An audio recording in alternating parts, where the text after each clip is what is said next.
Hello, and welcome to Plug and Play, our newest show on River City Gamers. I'm Angel Halo, and today we're going to be looking at the Logitech F310 gamepad for the PC. This is the gamepad itself made by Logitech, who had previously made a bunch of video game accessories in the past, and pretty good audio devices too. So they've been in the business for a while now. At first glance, it's heavily similar to both the Xbox 360 and PS3 controllers. In fact, it looks like some sort of strange offspring of both. You know when a mommy controller and a daddy controller come together?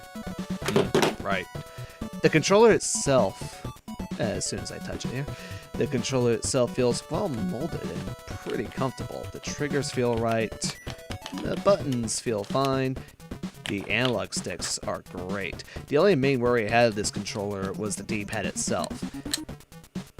It's just like the D-pad on the Xbox 360 controller, and if you ever talk to anyone who played platformers and fighting games with this thing, they may say that it's not very accurate. Thankfully, it's mostly averted in this case, as there is a slight lock on the D-pad when you press down in a straight direction. It feels pretty clicky, kind of like switch boxes on a joystick. Pretty hard to describe otherwise, but it is an improvement, as I will demonstrate in a moment. Now then, it will plug straight into your PC running Windows XP or above and should work straight from the computer. It has also been confirmed that this controller can work on iOS and Linux operating systems, though it may require some work to be done in order for them to function. Now let's get with the demonstration. Now I'm just breezing through some random PC games with controller support. I've played through a variety of different video games and found that the pad has been consistently responsive and suitable for just about every game I played. Castlevania Lords of Shadow performs amazingly with its fluent controls, and since this version is being ran on 1080p at 60 frames per second, really helps its case. The PC version so far is way better than the console versions. Castle Crashers play just as well as you'd expect from the original Xbox Live Arcade release, and you can plug in multiple controllers to enjoy local multiplayer. Fun game, by the way. I'm able to keep up a decent combo with Arkham Origins and its responsive controls. It's always fun beating up on the bad guys in a bat suit, and I ended up playing through this and Arkham City with a controller, and it felt right at home with one. This is a really fun Batman game, if a little flawed. Playing a first-person shooter like Payday 2 works pretty well, though it did feel weird at first considering I had to use the triggers to fire and aim. This is because the controller reminds me of the PlayStation 3 controller and how it feels, but I did get used to it and had an enjoyable experience. Great game also, I highly recommend it, especially to play with your friends on, though it could have benefited from a split-screen mode. Trackmania Nations Forever had tight driving controls, and I was able to stay in control of my own car all the time. I remember really enjoying this game back then, and I still do. It still looks beautiful, and it's a great free racing game. The Walking Dead Season 2, well, you can use a controller if you really want to. The controller worked well for Season 1, and it works just as well here in Season 2, though personally, I'd play a game like this with a mouse and keyboard. Not a bad start, it's a tough act to follow after the first season, though personally, I'd wait until the other episodes start pouring in. This controller feels right at home with Injustice, feeling tight, responsive, and it feels like it could endure some abuse in fighting game tournaments. Not a bad PC version also, unless you want to talk about online play, but that's territory I never charted, so I can't say. Resident Evil 6. You either love it or hate it. I hate it as a Resident Evil game, but man do I love the gameplay. It's a complicated relationship, but my point is, one neat feature of this gamepad is the ability to switch between X input and direct input. To put it in layman terms, the X input is the most recent gamepad driver, and as Resident Evil 6 demonstrates if you pay attention to the command prompts, it's similar to how it works on the Xbox 360 gamepad. In fact, that controller utilizes X input on PC. Direct input is more of what an old basic gamepad would use, with just a simple press of a switch and resetting the game, and Resident Evil 6 is now using direct input. This feature can be useful for games that only support one or the other, like the one coming up next. Another useful feature on this gamepad is best described like this. This is Manos, the Hands of Fate, an independent platformer based on a not very good movie. Yes.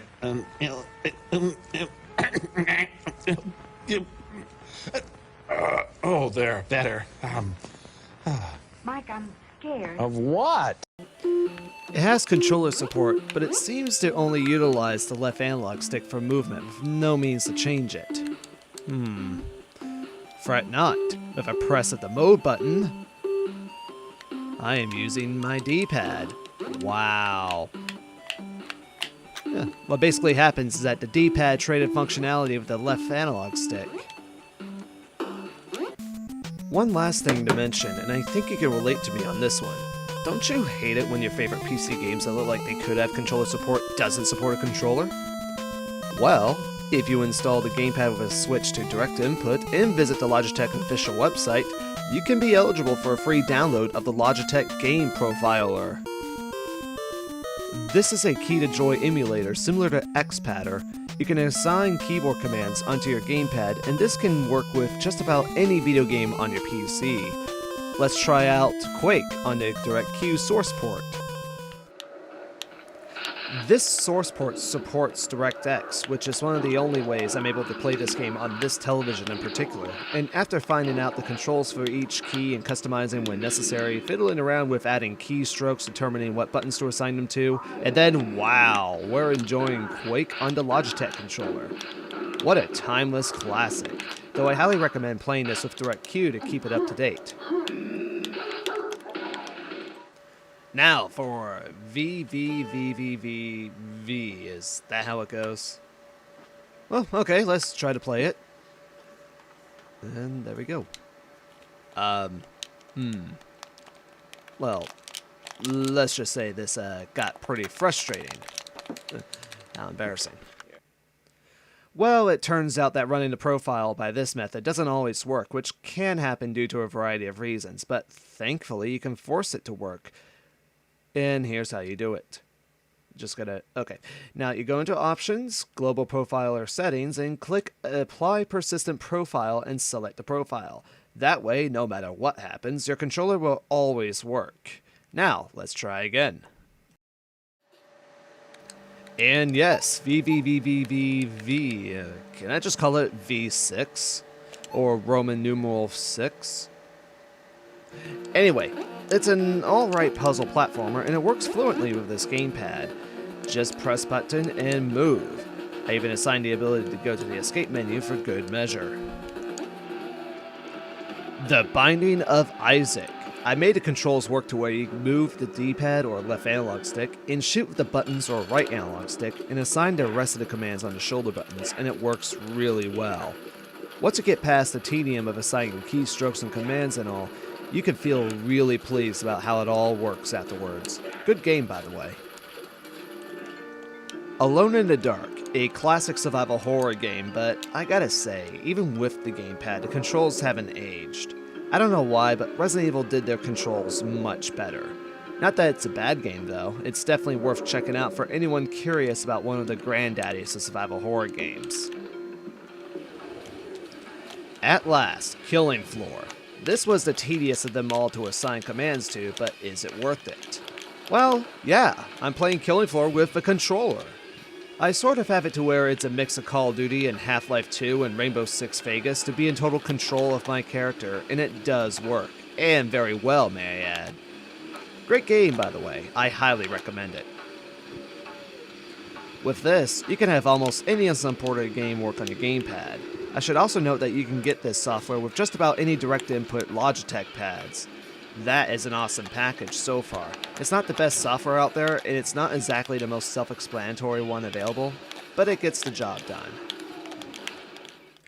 Now, I've done what I could to show off how it can go on PC. Now let's see how it works on the PlayStation 3. Yes, I'm serious.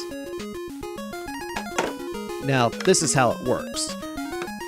Now, just situating. Okay, there we go. Now, you set your gamepad to direct input, as seen here. Just making sure. And then, we plug it in. Just like that. Now, just to situate this a little better. And there we go. And there.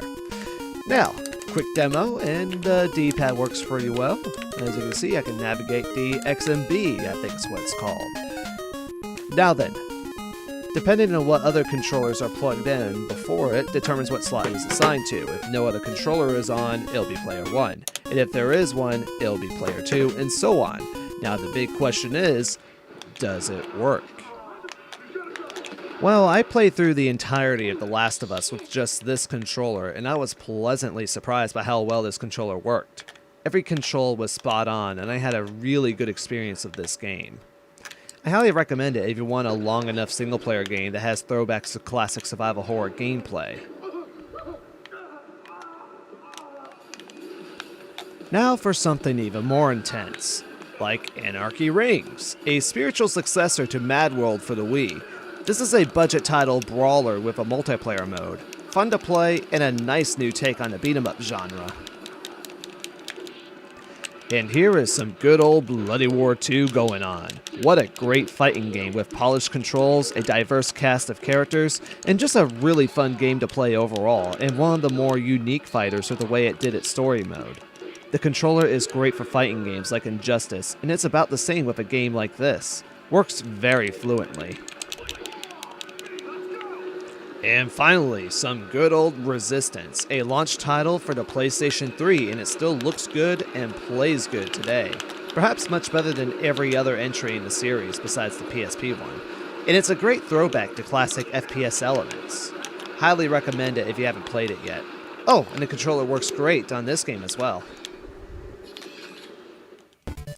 The only downside is that there does exist games that require the use of 6-axis. Well, not this game. This is Rayman for the PlayStation 1. Anyway, some games require the use of 6-axis, which this gamepad obviously doesn't have.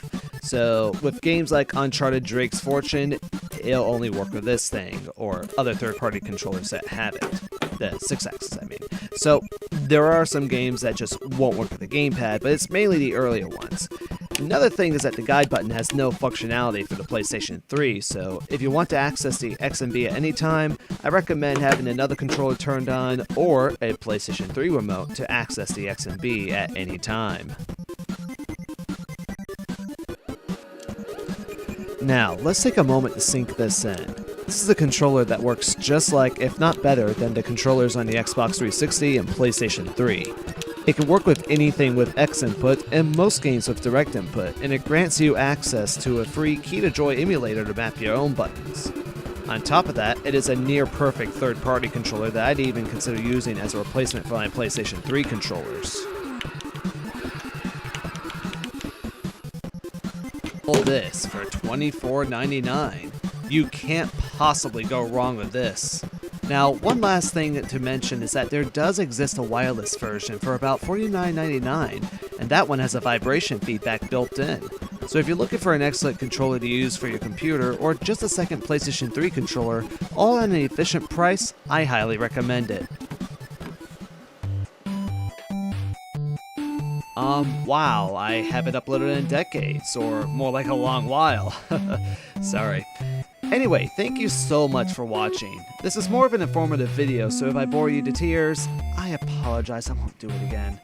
If you liked my video, please rate it and consider subscribing to the River City Gamers YouTube channel for more content that we collaborate on. Also, if you want, please check out my YouTube channel at AngelHalo017 and my Twitter for the latest tweets from me. Oh, and be sure to visit the River City Gamers website to see our content on there first before you see them elsewhere, and like us on Facebook for any more updates. Speaking of videos, you can watch those 3 down there, including the first Plug and Play episode on the bottom right by WizWar100. All links to everything I've asked you to go, in case you can't click on them, will be in the description below. Thanks for watching, and have a good day.